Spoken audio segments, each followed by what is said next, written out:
Почитувани, 74 години слободно Скопје. 74 години со љубов секоја генерација се вградува во градот и неговиот развој. Денес, Градскиот комитет на Унијата на млади сили на ВМРО ДПМН во пресред на денот на ослободувањето на Скопје потсетува на обврската која има секоја градска власт за поубаво Скопје.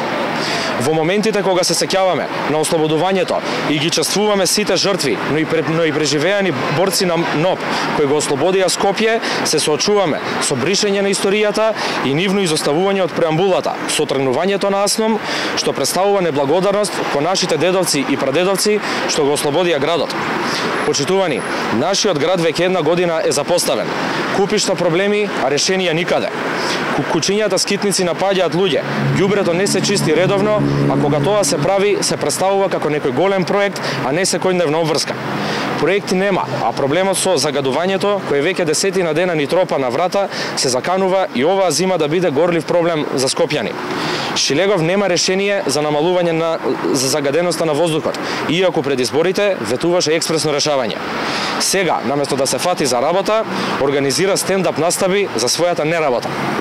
Господине Шилегов, на скопјани не име до смеа, особено не затоа што Скопје веќе десетина дена е меѓу 10 најзагадени градови во светот, ама вас очигледно за тоа не ви е гајле.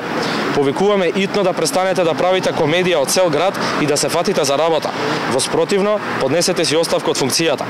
Скопје има граѓани кои го сакаат и кои сакаат овој град да биде модерен, напреден, град во кој што секој ќе може себе си да се реализира, а не град во кој што не може да се реализираат ни најосновните потреби на човековото урбано живење. Токму затоа, ние, Градскиот комитет на Унијата на млади сили на ВМРО ДПМН, под мотото "Го сакам Скопје", со символичен марш од музеот на град Скопје до плоштадот Македонија, ќе порачаме дека Скопје се сака со дела и дека на Скопје му требаат нови идеи и решенија, а не на работа и неспособност. Ви благодарам на вниманието.